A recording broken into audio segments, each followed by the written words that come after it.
জীবনে সুখে থাকাটা নির্ভর করে নিজের উপরে।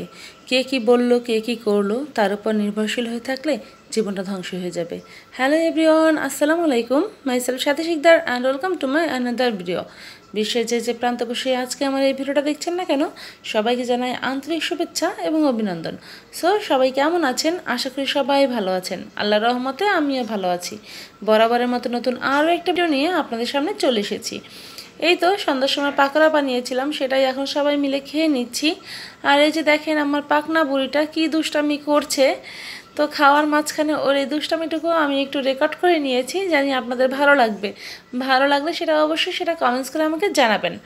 তো এই তো সন্ধ্যার নাস্তা খাওয়া দাওয়া শেষ করব। সন্ধ্যার নাস্তা শেষে আমি চলে যাব রান্না করতে আজকে। তো আজকে কি রান্না করব সেটা আপনাদের সাথে অবশ্যই শেয়ার করব। তো চলুন ফিরে যাওয়া যাক রান্না করতে আজকে। তো আজকে রান্না করব আমি গরুর মাংস। তো শর্টকাটভাবে আমার কাছে মনে হয়েছে এটাই যেন খুবই তাড়াহুড়ো করে তাড়াতাড়ি রান্না করতে পারবো আমি, কোনো ঝামেলা হবে না। তো আজকে কিছু বেশি পরিমাণে রান্না করব, যেন আগামীকাল অল্প কিছু রান্না করলে এটার সাথে হয়ে যায়। তো এই তো যেই বলা সেই কাজ। মাংসটা আমি এখন মশলা দিয়ে ম্যারিনেট করে প্রেশার কুকারে বসিয়ে দিয়েছি। তো মাংসটা হয়ে গেলে আমরা রাতের ভাতটাও খেয়ে নিব। আর তার সাথে কিছু আলুও কেটে রেখেছি, মাংসের সাথে আলু দিব। যেহেতু নূর খুবই ছোট, ও তো গরুর মাংসটা ওর জন্য আসলে ঠিক হবে না। ডাক্তারও নিষেধ করেছে ওকে গরুর মাংস খাওয়াতে, যেহেতু ওর অ্যালার্জি প্রবলেম আছে। তো ওর জন্য কিছু আলু দিয়ে দিয়েছি। তো ওর এটা দিয়ে আজকে ভাত খাবে।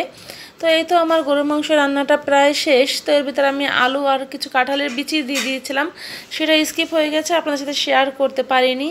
তো এই তো আমার রান্নাবান্না, আজকে রান্নাবান্না আপনাদের কাছে কেমন লেগেছে সেটা কিন্তু আমাকে অবশ্যই কমেন্টস করে জানাবেন।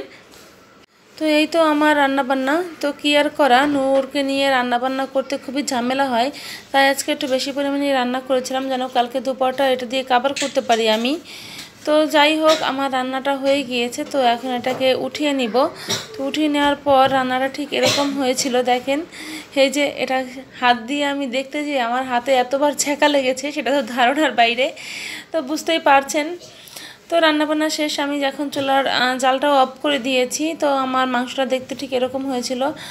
তো যাই হোক, এখন আমরা রাতের খাবার খেয়ে নেব। তো এখন আমি প্লেটে ভাত নিব আর গরুর মাংস নিব। তো আজকে সেটা দিয়েই খাবো।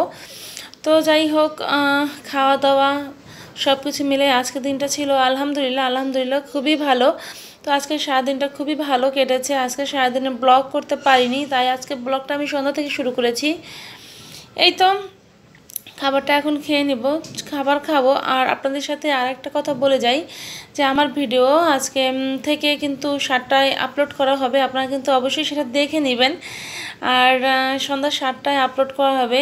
তো অবশ্যই সময় করে দেখে নেবেন, আপনাদের সময় বুঝে আপনাদের সময় করে ভিডিওটা দেখে নিতে পারেন। আর আপনাদের ভিডিওটা কেমন লাগে সেটা আমাকে জানাবেন।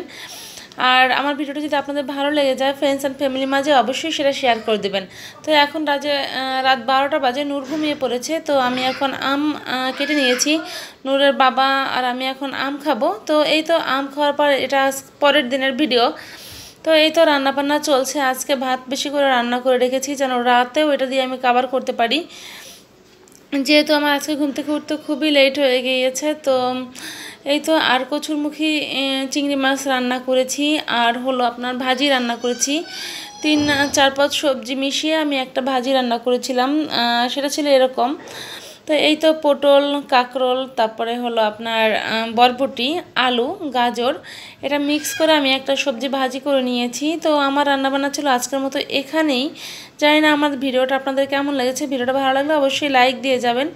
তো আজকের মতো এখানেই বিদায় নিচ্ছি। সবাই সুস্থ থাকবেন, ভালো থাকবেন। আল্লাহ হাফেজ।